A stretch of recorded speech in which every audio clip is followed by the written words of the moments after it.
तो क्या हाल बा भाई लोग। तो उम्मीद करो तो मेरे सब बढ़िया बन जा रहा सब हमारे चैनल पे नया बनी तो सब्सक्राइब कर लीजिए। तो आज हम बतला वाला बने हमने के ट्रेंडिंग स्टार खेसारी भैया के बारे में। तो खेसारी भैया के एगो नया गाना रिलीज भइल है अभी कुछ देरी भइल। एकदम महाराज व्यू के जवाब नहीं खे। बिहारी पिया एकदम गजब गाना लागत मर्द। गाना के जवाब नहीं खे। छठ पूजा एकदम दीपावली के बार दीपावली है बार दीपावली के शुभ अवसर पे खेसारी भैया के छठ पूजा एकदम रिलीज भइल बा खतरनाक तरीका से मर्दे लगे का दोसर जना बती है मर्दे।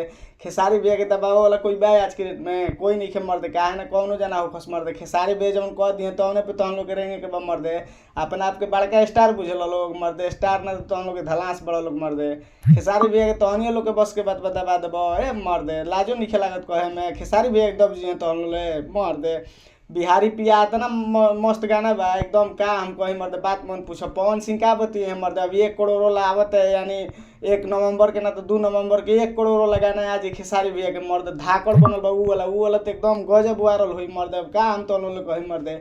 बिहारी पिया जितना बढ़िया छठ पूजा वाला आपके पर आइल है नु दिवाली के शुभ अवसर पे एकदम खतरनाक बा मर्दे।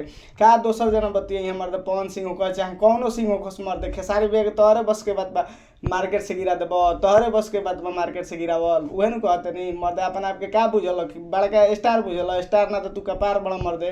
खेसारी भैया के तोहरे बस के बात बता देबो मर्दे। अपन आपके स्टार बुझल भाई मर्दे। खेसारी भैया वो आदमी हड़े नु अब का हम तारा ले कही मर्दे। पवन सिंह सुधर जा तू अभी ले मर्दे। खेसारी भैया कोई कुछ खाड़ी ना ठीक बा। बिहारी पिया आता ना छठ एकदम दर्दनाक बनल बा वीडियो नु एकदम डेंजर लागत डेंजर बात मन पूछी कातना खतरनाक बनल बा मर्दे। है क्या मर्दे पवन सिंह बतिये अभी 1 करोड़ वाला गाना आवत नु ऊ देखियो कातना अभी बढ़िया लागी का मर्दे। अपन आपके बुझल बड़का ब्यास सड़ी बे मर्दे। ब्यास ना तो तू धना सड़ मर्दे।